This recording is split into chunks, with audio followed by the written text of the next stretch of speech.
The Pop Culture Cafe Radio presents classic thrillers.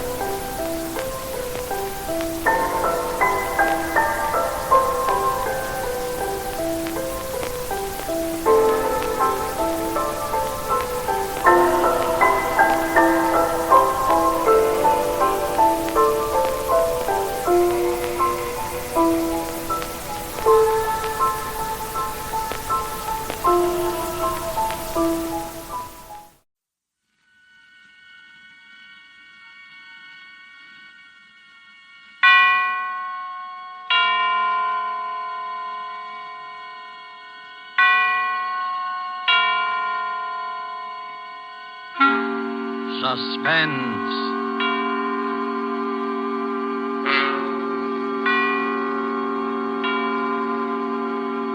This is the Man in Black, here again to introduce Columbia's program, Suspense.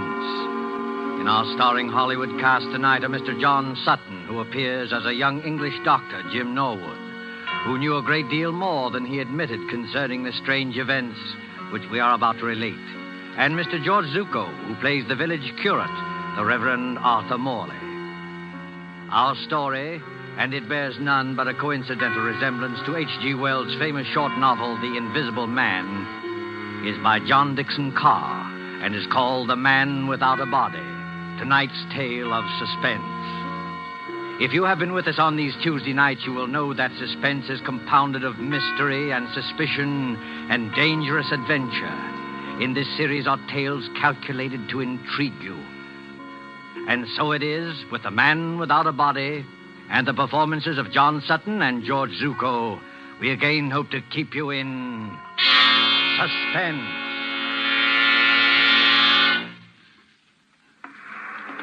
A lonely beach of low white sand hills edged by the surf of the North Sea. And back from the beach, drowsing as it has drowsed for 10 centuries, lies the village of Aldbridge in Suffolk. There is the seawall, now defaced by air raid shelters. And there are the rolling grain fields, the thatched white cottages, the spire of St. Luke's Church above the oak trees. Ancient and bell-haunted, lost among hedgerows, this village could never cause consternation in London newspaper offices. And yet, on that warm night nearly 4 years ago... This time it's really happened. A man without a body, completely invisible. Copy, boy. Copy, boy. Look at this dispatch. Reign of terror in Suffolk Village. Has another of H.G. Wells' romances come true? An invisible man? I can't believe it. What's the matter with that village? They all gone scatty? Mr. George Wellman, builder, states that as he was returning home along the main road from Bury St. Edmunds... He distinctly saw a man's hat, without any head under it, moving towards him about 6 feet above the ground. George must be full of beer. We can't use this story. Copy, boy. Even more surprising evidence was given by the Reverend Arthur Morley, vicar of St. Luke's Church. Who?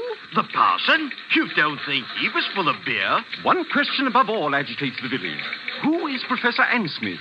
Who is this elderly American, said to be an inventor, who has settled at Aldbridge and leased a part of the house belonging to the local doctor? Out of some terrifying workshop, to strike like a maniac... where least expected, has there at last emerged... A real invisible man? The Church of St. Luke, Aldbridge, on that same Sunday evening. The evening service is over now, though an echo of bells still lingers. In the vestry at the rear of the church, where white surplices hang like ghosts, the Reverend Arthur Morley sits with his daughter Janice. It is a stone room of painted windows, now many-colored in the sunset. And here, as the drowsy summer light turns to dusk... Janice, I don't believe it. I know, Father. I saw it with my own eyes, yet I don't believe it. You don't think we were dreaming, do you? No, Father. We weren't dreaming. If this goes on, the whole village will be in a frenzy. But what can I do? We could go to Professor Ansmith and ask him straight out. Ask him whether he's responsible for these... Yes. I wonder, Janice. The man isn't hurting anybody, you know. You couldn't ask for a quieter person or a better neighbor. And yet... What's that? Father, you are upset. It's only Mr. Emmett coming down from the belfry. Emmett? Oh, yes, of course. Is that you, Mr. Emmett? It's me, all right, sir. And very much in the flesh. Did you think I was the invisible man? Mr. Emmett, I forbid you to mention that subject. Very good, sir. But there's others, begging your pardon, that do mention it. Oh, yes, forgive me. I spoke too sharply. Oh, that's all right, sir. No harm done, no bones broken. Mind you not that I hold with this talk about invisible men. It ain't natural, I say. It ain't hardly Christian. I'm a greengrocer by trade, and I believe in what I can weigh and feel and... What's the matter, Mr. Emmett? Is anything wrong? Excuse me, sir. And you too, miss. Do you see anybody in this room except us? No, of course not. Why?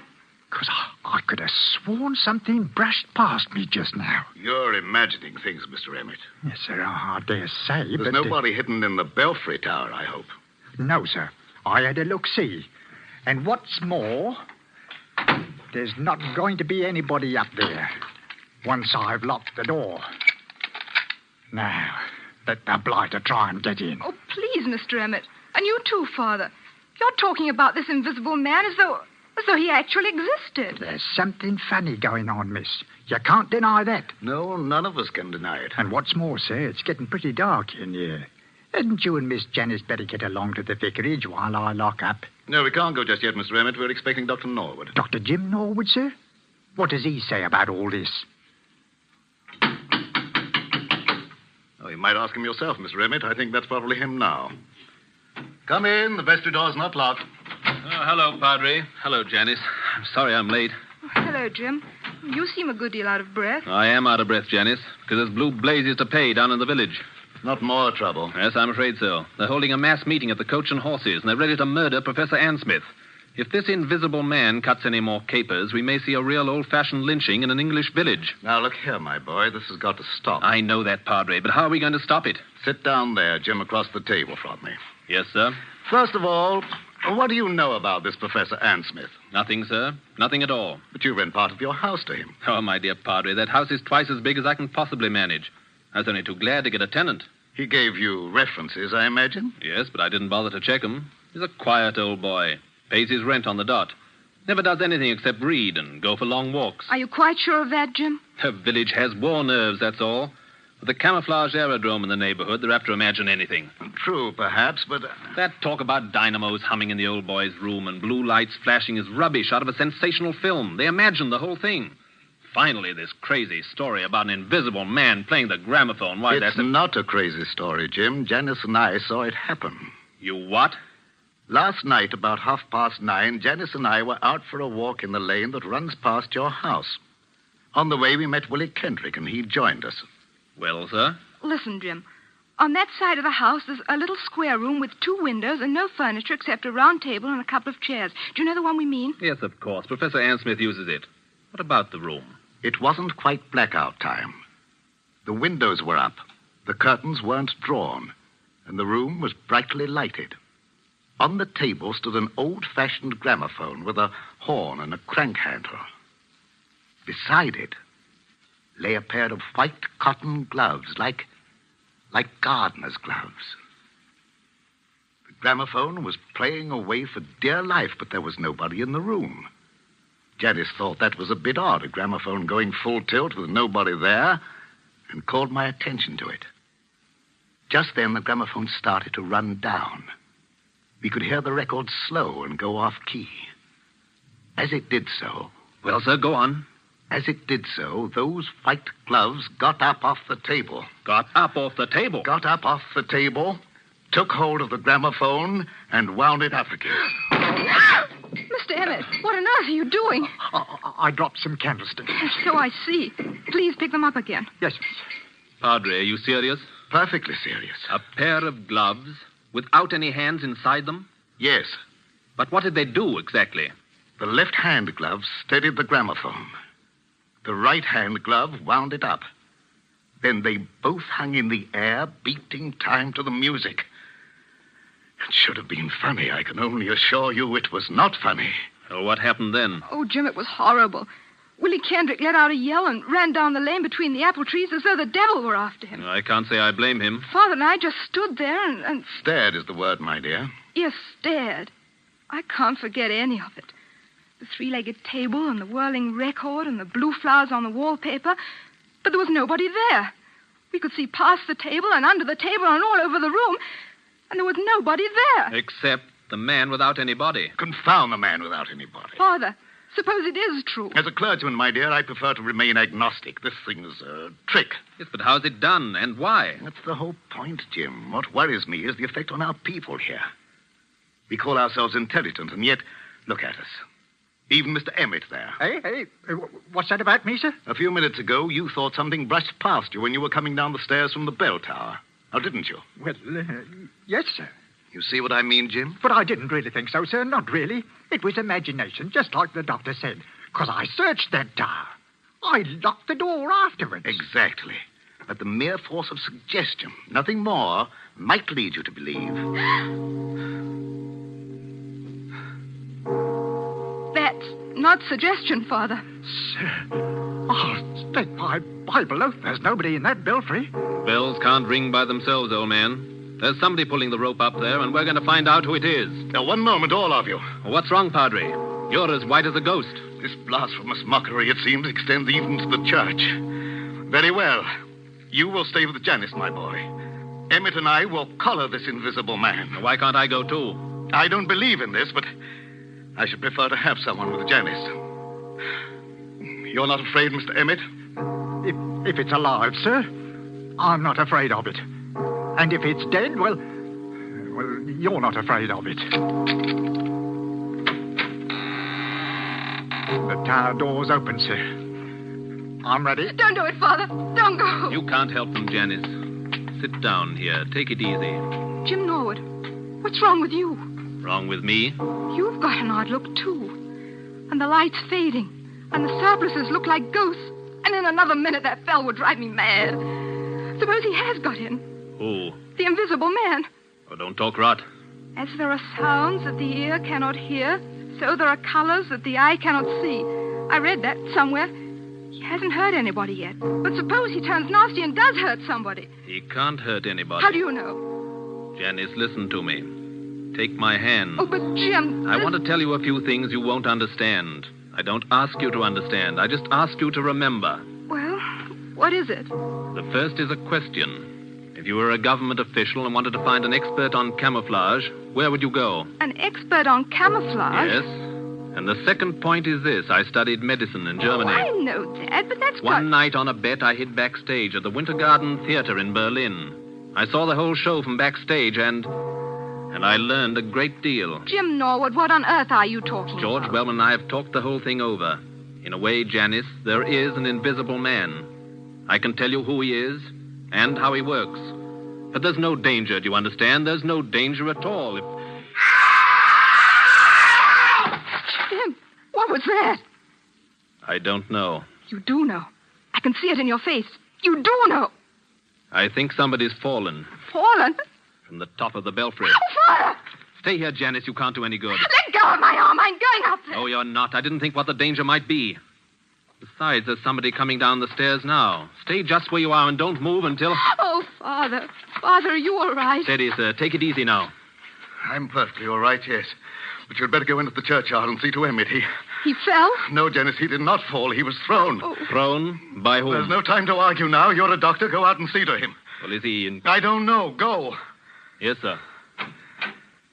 For I will work a deed in your days which ye will not believe, though it be told you. Janice, this is incredible. Why? You heard the bell ring. I saw it ring. Without anybody there? I was as close to that bell as I am to you now. No hand held the rope. There were no strings or wires or any tricks to make it move. Yet it clanged back and forth alone in the tower. And I thought I heard someone laugh. Laugh? Oh, don't take that too seriously. We were both overwrought, and the noise of the bell was deafening. What about Mr. Emmett? Emmett yelled some words I couldn't hear and lunged for the bell. Then something caught him. Something caught him and gave him a sledgehammer blow in the back. That belfry's nothing but open arches. You heard him scream. I saw his face just before he went over. Lock the door to the tower, Father. Lock it. I can't lock it. Emmett has the key. But why should I lock it? Because he's still in there. He? He hadn't done any harm before, but he's done harm now. There's no telling what might happen if he gets loose. You mean? I mean Professor Ann Smith's protege, whoever he is. The man without a body. Under the red sunset, some quarter of a mile away, a grass-carpeted lane winds between rows of apple trees. The lane is dusky, though lights shine into it from the windows of a large stone house, Dr. Norwood's house beyond the apple trees. Up and down, a shadowy figure is pacing. An elderly figure, a dejected figure, tall and frail as a shadow among shadows, muttering to itself, shaking its head, now and then raising one fist in bewilderment or anguish. Sometimes the light gleams on large spectacles and a kindly mouth. Up and down, endlessly up and down strides Professor Ann Smith. I'm not guilty. I'm not guilty. How can I convince them that I'm not guilty? Who's there? I saw you dodge behind that tree. Stand out, sir. Did you call me Professor Ann Smith? Yes, I did call you. Who are you? You probably won't recognize me, Professor Ann Smith. Nevertheless, my friend, may I ask what your name is? My name is Wellman, Professor. George Wellman. Wellman. I've heard that name. Maybe you have. I'm a builder by trade, and a great friend of Dr. Norwood's. Wait one moment. Aren't you the young man whose firm is putting up these air raid shelters along the seawall and making such an unholy din with your riveting machines? That's me. And come to think of it, aren't you the one who first started this alarm about an invisible man? Yes, because I met him. You did not meet him, sir. This whole thesis is scientific nonsense, and I won't have it. You won't have what? I'm an old man, Mr. Wellman. I never did anybody the least harm. As God is my judge, I know nothing whatever about this... What's that? It looks like the vicar's car, Professor. You'd better stand back. This is a pretty narrow lane. Ann Smith. Professor Ann Smith. Yes, Mr. Morley, I hear you. Well, we thought you'd better drive over here straight away. I think you've met my daughter. And, of course, you know Dr. Norwood. Yes, But there's no time for any social formalities. Get into your house, Professor Ann Smith. Get in quickly and close the shutters. But why should I do that? Because there's a mob coming, sir, and we can't stop them. Hurry, do hurry. A mob coming here? Why? Haven't you heard the news? I've heard nothing, my friend. The only person I've seen has been that young man there who chews a toothpick and hides behind the trees. George Wellman? What on earth are you doing here? Watching, Janice. Watching and waiting, just as usual. Listen to me, Professor Ann Smith. Henry Emmett, the head verger at St. Luke's, was thrown from the belfry window not 20 minutes ago. Not by me, sir, I assure you. I had nothing to do with it. No, not by you, but apparently by the invisible man. Oh, Father in heaven, will this never stop? Not till we catch the fellow. No. Be quiet, Mr. Wellman, please. I'm sorry, Padre. I take it back. I myself can testify that no visible person laid hands on Emmett. He was struck as though with a gigantic fist. What's the matter, Professor Ann Smith? Is anything wrong? No. I was just thinking. Is Emmett dead? Fortunately, no. I'm glad of that, my friend, for a certain person's sake. He's not even seriously hurt. The bell tower isn't high, and a tree broke the force of his fall. But he's badly shaken up, and that crowd at the Coach and Horses means trouble. If you haven't anything to say to us, if you haven't a word of explanation to utter... Listen, Padre, don't you hear anything? Yes, I thought I heard voices. Can't be that crowd from the village. We're too far ahead of them. It's a crowd, all right. And they've been here for hours. But where? I don't see anybody. Jim, look, behind the trees. Look behind the trees. Look beyond the hedgerows. Look for any place where a watcher can hide. And may I ask what they're doing here? They're watching you, Professor Ann Smith. More of your spies, you mean? You can call them anything you please. But they're getting impatient and they want a showdown. If I as much as hold my hand up like this... What's that? Don't throw stones at the windows, you fools! You're only doctor's window! Gentlemen, I can't have any more of this. Be quiet, all of you, and listen to me. Well, sir, we're listening. I'm a peaceful man. I like to live in peace with my neighbors. I have nothing to do with this so-called reign of terror. But you don't believe that, do you? No. Then I must expose a fraud. Now, don't blame me if I expose the trickster, too. I have made preparations to show you the invisible man. The man without a body. Quiet, everybody! Mr. Morley, I believe you and your daughter walked through this lane last night while I was away at the Bury St. Edmunds. I don't know about your being away, sir. My daughter and I were certainly here, yes. Good, good. Miss Janice Morley. Yes, Professor Ansmith. Will you look toward your right, please, at the house? What do you see? It's the same room. What room? The room with the little round table and the gramophone. It's a three-legged table, you notice. Yes, of course. But there's nobody in the room. No, nobody at all. Are conditions exactly as they were last night? Yes, except there aren't any gloves on the table. No, but the invisible man is there. Oh. A living presence, ready to act and breathe and even kill. With your permission, I shall now address him.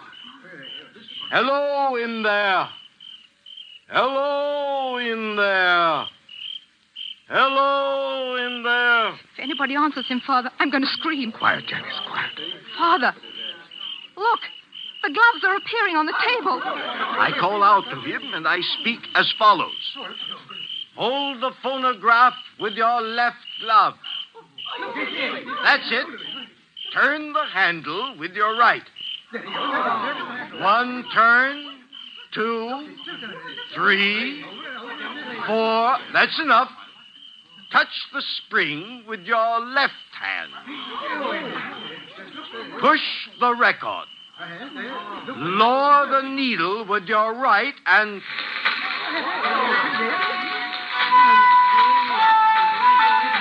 Ladies and gentlemen, the invisible man. Hold him off! Hold, you fools! Don't you see? On the contrary, let them throw all they like. Aim at the table, my friend. Aim at the table. Why at the table? Because then they'll see the trick. I don't follow you. What trick? The trick of the looking glasses. There. You see now, my friend? I think I do. The legs of the table form a triangle with its point toward you. Panels of looking glass are fitted in the two sides facing you. What do you know about that? You think you can see under the table, but what you actually see are the side walls of the room reflected in those two mirrors. Oh, wait a minute. You mean... I mean that my old servant, hidden behind the mirrors, has just been working the gloves to a panel in the tabletop. It's a very old trick, first shown by Colonel Stadair at the London Polytechnic. And that's what happened last night? Yes. And you had nothing to do with it? Nothing whatever, nor had my servant. Then who did do it and why? What is the explanation of all this? Well, I can't tell you why. That's what beats me. But I can tell you everything else. This invisible man who's been scaring us all silly? My dear young lady, there's no invisible man. There never has been. I might believe that, Professor Ansmith, if I hadn't seen a church bell ringing where there was no hand to ring it. And poor old Emmett flung out of the tower as though a giant hand had got hold of him. You're not saying that was done with the looking glasses? No, my friend, not at all. That was really clever. Strings? Wires? Ropes? No, they weren't necessary. But the thing's impossible. Oh, no. The same principle was used by my old friend J.N. Maskelyne to make mechanical figures work. Psycho played whist, and Zoe drew pictures. I myself, Go on, sir. You yourself. What are you going to say? The secret I was about to say remains unknown even today. You were right, in a way, when you tell us that Emmett acted as though a giant had got hold of him. A giant had got hold of him. At least, a gigantic force. Oh, before we all go completely mad, would you mind telling us what this gigantic force was? Not at all. It was compressed air. Compressed air? But don't you see it even yet, any of you? No. A compressed air pipe with 1,000 pounds pressure behind it was run up into the tower facing the bell. It could be operated from the ground outside. The pressure was turned on and off in bursts. It made that heavy bell swing like a toy. Emmett, don't you remember? Emmett rushed forwards towards the bell. And the air pressure? The air pressure struck him like a sledgehammer and flung him headlong out of the tower. There's your miracle, gentlemen.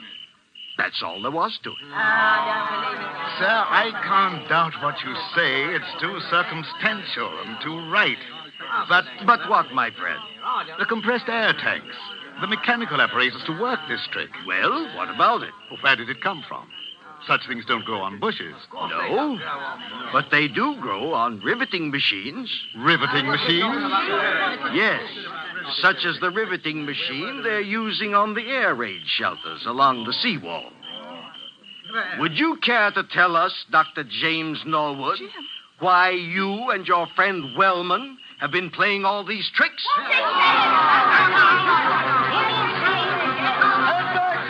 All of you.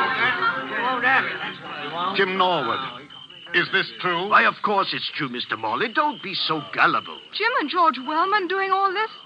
I don't believe it. Take a look at their faces, young lady. Did you ever see a guiltier-looking pair? So we look guilty, do we? Frankly, you do. We played the whole game and convinced the village there was an invisible man. Is that it? Yes. You worked the glove trick in your own house. And Wellman worked the air trick with his own equipment. Everything else was nothing but a pack of lies and a lot of atmosphere. Playing conjurers and making a blasted hash of it. Is that all, Professor Ann Smith? Well, remember, you brought this on yourselves. I didn't want to expose you. No, Professor. I bet you didn't. Easy, George. Take it easy. Jim, is this true? Before you start pitching into me, Janice, let me have my word first. Do you remember what I said to you at the church tonight? At the church? Yes, I asked you to remember something, even if you didn't understand it. All right. Can you remember what it was? Oh, Jim, please. You're only trying to evade this. Oh, I'm so confused now, I don't remember anything. All I can think of is this horrible business and what's behind it. Father can't believe his ears, and I'm not much better. We've practically idolized you. All we want you to do is answer a straight question. Jim, are these accusations true? Yes, they are true. Doubtless he had a good reason, Janice. Doubtless he had a good reason. Yes, we had a good reason. The very best reason in the world. You had a good reason for scaring people half to death and trying to kill poor old Henry Emmett? We didn't mean any harm against Emmett. That was an accident. But you dare to defend yourselves now? Yes, just that. Before we go home, Father, shall we apologize to Professor Ann Smith? I hope he'll try to think better of English hospitality. Good, Janice, good. I hope he will, too. You hope he will. Listen, Janice, before you act on any belief, you have to be absolutely sure in your own mind.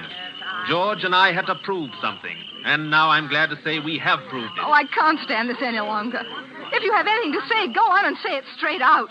What was it you had to prove? We had to prove to our own satisfaction that this pretended American who calls himself Professor Ann Smith... Pretended American? Who calls himself Professor Ann Smith? We had to prove that this pretended American was no other than Karl Heinrich von Keist, the celebrated stage magician from the Winter Garden Theater in Berlin. What? Whose real job is to find the camouflage aerodrome near Bury St. Edmunds. No. He explained his own tricks very nicely, George. We'll swear out a warrant in the morning.